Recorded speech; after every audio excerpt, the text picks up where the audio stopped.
Hi everyone, it's Nathaniel again. This will be my first monthly wrap up since I've started the channel. I had a pretty eclectic group of books that I got through this month, so let's just get to it. First off, I wanted to start with the Traveling Cat Chronicles by Hiro Arikawa. This was actually a recommendation from Emily Fox on her channel, and when she first mentioned it, I was really interested because I actually like books with cats, and I wanted to know, how it was because I guess a lot of people had found it very emotional. She actually did a vlog on her reading of it, and it did bring tears to her eyes. I found it to be heartfelt, and it definitely had some emotions towards the end, but it didn't make me cry. This is narrated by Nana, a cat that a young man named Satoru picks up and takes in, and Nana reminds him of a cat that he had when he was younger. But over the course of some time, he needs to relocate the cat because something is coming up, and everyone assumes that it has something to do with his job.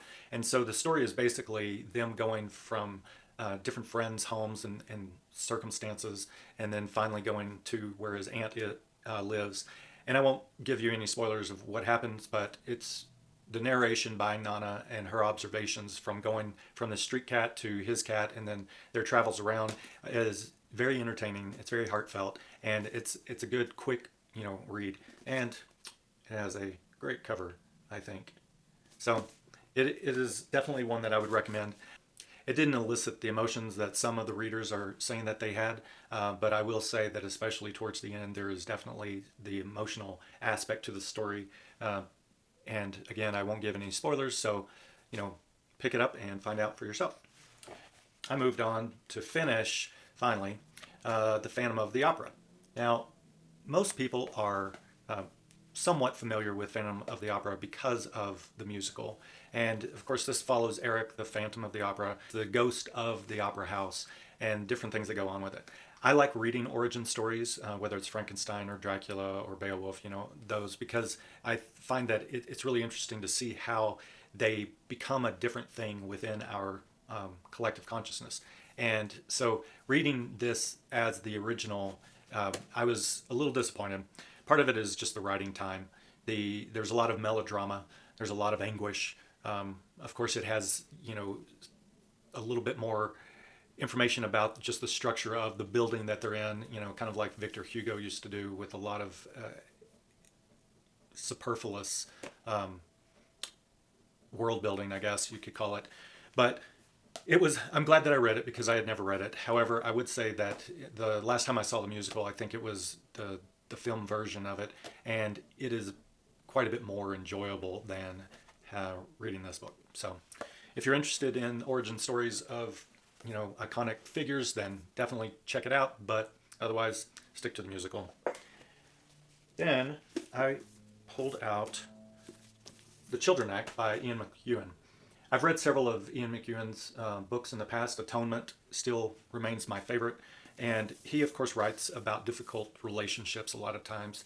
And sometimes they are a little bit more controversial. Sometimes it's really about how perception is shaped by the individual experience. If you've ever seen or read Atonement, it is phenomenal. It really talks about, some of the jealousy and how some interactions and relationships can destroy other people's worlds. And this has a similar note to that. It's essentially about a judge who works with family law, and she helps determine what goes on when couples divorce a lot of times, and parents have different ideas of what they want to do with their children. But this one, the central story is that there is a family whose son needs a transfusion, and for religious reasons they are turning away that the transfusion because they do not like having that kind of intervention. And the son, who is 17 years old, also believes the same that they do. Well, she goes and she meets the son, and she talks with him, and she sees that he is a very bright and motivated individual, and of course he does understand the circumstances that he's within, but he's not quite 18 years old. And so she ends up ruling in favor of the hospital so that they do have to give this transfusion to this boy. And when it happens, he has a recovery. He has leukemia, and they're able to give him, the medication that he needs along with the transfusion and everything, and he is able to recover. Well, it turns out that his family is, of course, thrilled that he doesn't die. And it causes him to sort of lose faith in their religion because what they really wanted was someone to intervene and overrule their religious beliefs so that they could save their son. And so he thinks, how can I really believe this religion that they're not even holding up to?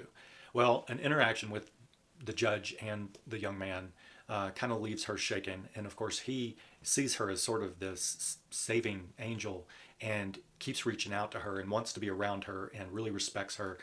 And she, of course, because of this inappropriate interaction that they had very briefly, she really pulls away.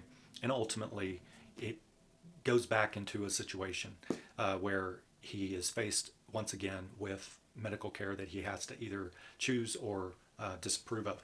But now he's 18, so the parents aren't involved. It is just his choice as the patient.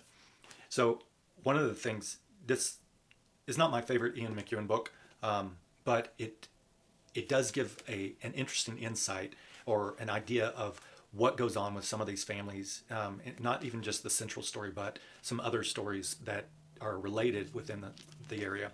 One of the things I really like, and I want to point this out, is that this cover, I don't know if you can see all of it. Yeah, I guess you can. It's one of those that it's a striking cover when you first see it, but as you read the book, you actually understand better what it is referencing. Obviously the blood is because of the transfusion, and then you can kind of see that it's a bit of a violin, and that plays a part in the story. So that was pretty good. And then I got a couple of short books as the end of the month was approaching because I wanted to kind of speed through and have something enjoyable and easy to read, sort of popcorn stuff. So I picked up Red Dust by Yas. This is a striking cover that I don't have any idea what it's even referencing, quite truthfully. It's a science fiction noir story where an android cop is named after Raymond Chandler and has taken on some of the personality of Raymond Chandler. And so the story is kind of a Raymond Chandler, Philip Marlowe sort of thing, but it deals with, far future where these two individuals who are called Gaussians because they have a psychic ability of changing probabilities. So when they utilize their superpowers, it might snow indoors, or there's suddenly ants coming out of the vent, or there's a Pegasus or something like that. It's really weird kind of stuff. But Raymond ends up enlisting this convicted Gaussian to help him find this other guy who's much more powerful and ultimately try to take him down before he destroys everything. And of course they do, in the end. And some of the things that they deal with in the course of their hunt, their investigation, whatever, it's kind of, some of it's tongue-in-cheek, some of it's pretty overt. And what Yas does is he creates this really absurd situation, and ultimately, the good guys win. And Raymond, when he is able to get his last name, because androids are able to get their last name after accomplishing something really big, he doesn't go with Chandler or Marlowe. He actually goes with his friend's name. So that was a pretty neat thing, and it was a super quick read. It's funny because this is a Cuban writer who is the lead singer of a metal band, and his name that he's taken on is Yas, and I just thought that was funny. Then I also have The Order of the Pure Moon Reflected in Water by Xin Chao. This was in the science fiction fantasy area of the library, and I thought that it was going to be a little bit more on the books of the Otori style. It could very well have not been in the science fiction or fantasy because it follows this monk who there's a war that's going on, and her temple has been destroyed, and so she was working at a coffee house at the very beginning of the book, and these bandits come in and end up intervening in a conflict that she has with a customer, and then after that she ends up joining them, and with the relics from their deity, the pure moon, they're going to try to sell these relics to someone who will actually protect them and that kind of thing. And it really doesn't go anywhere. I feel like this book, which is very short, it should have been about 100 pages less or about 200 pages more, so that it could have either developed a lot more of the story and shown what her capabilities were a little bit more, go into what her discipline was, or it should have been reduced, and all of these little things that are going throughout it were kind of unnecessary in my opinion. One of the characters that she met at the coffee house, who was part of the bandits, turns out to have also been a nun at some point, and is now posing as a male figure, and everyone assumes that she is male. She refers to herself as male, and I feel like they really could have developed the some of these interactions a lot better, or they could have reduced it so that it was much more what's the word, distilled. They could have distilled it down to the essence of what the story was. So I was a little bit disappointed in that, but it didn't take me too long, so I didn't invest that much time in it. And then I also tried my hand at a adult romance novel called Verity. So I don't have a copy of that one, but it by Colleen Hoover. I had seen her all over the place. I have a review for that book, so I won't go too far into it, but it's essentially about a woman who is a writer, and she's hired on to help ghostwrite this story, or this, she's hired on to help finish this series by Verity, who is a famous author, and she still has 3 books left to the series. But she was in a car accident, and she is incapacitated and unable to do this. Well, of course, because it is a romance thriller, the author ends up, falling for the husband, and then she also comes across this manuscript by Verity that is really showing Verity in a extremely negative light. And so they think that Verity is this horrible person, and is she or isn't she is kind of determined towards the end. And then there's a couple of twists and turns, several spicy areas that are just kind of I guess part of the parcel, but it was an extremely fast read. It was absolute popcorn. It was something to consume and leave behind. But I'm glad that I did it, because it wasn't bad. The forensics in it are like non-existent, which is kind of annoying to me. However, it was a fun read, and I'm glad that I tried it out. And then last but not least, I read The Passenger this month. And this was absolutely my favorite out of the group. It is a very somber and serious book. However, it has a lot of heart to it. It is very much about conversations. It basically takes place through conversations. A lot of Bobby Western, who is the protagonist in it, he is a deep sea diver who had fallen in love with his sister several years before.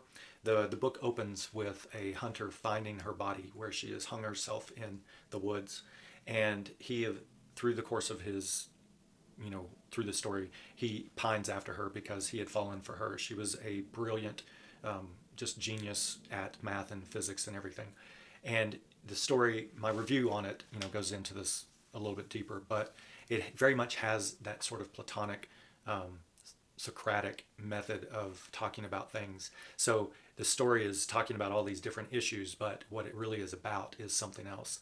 And you find, as you follow along with Bobby, and how his life is kind of falling apart. He's got government agents that are coming after him. He's having friends that are dying, kind of right and left. I think 3 of his friends die, and this is post his sister dying. And then he ultimately tries to find a place where he belongs, and moves to that in the end of the story. This is classic and not classic Cormac McCarthy. So the writing is very classic. The big ideas are very Cormac McCarthy. The conversations are his style, but it's nothing like any of his Border trilogy or his Western style. It's nothing like The Road, in the sense that it, the annihilation of everything. The violence is minimal in this book, and his books are usually filled with violence. But I know that there's a lot of people who are not enjoying this book because they feel like it doesn't go anywhere, that the plot is non-existent. And as I said in my review, I disagree with that. I think that there is a plot. I think that it is really about Bobby ultimately being a part of his own life. And so I found it very affecting, and it was very good. And I think in the coming years that it's going to see a lot more esteem than this year, where all these best of 2022 have been coming out, and they haven't been listing this one. I know that the New York Times did say this was kind of an honorable mention, but these other books took precedence. I think this one is probably going to stand the test of time better than some of these other ones that they've been talking about, quite honestly. And the second Stella Maris, which is sort of a companion piece to this one, comes out next week. So I hope to get that as soon as possible and read through that. So that about wraps up everything. If you have read any of these books, or if you have any books that are in a similar vein that you would recommend, that then put them down in the comments below. I would love to hear about what you read, or if what your thoughts are on any of these books. And until next time, have a good day. Thanks.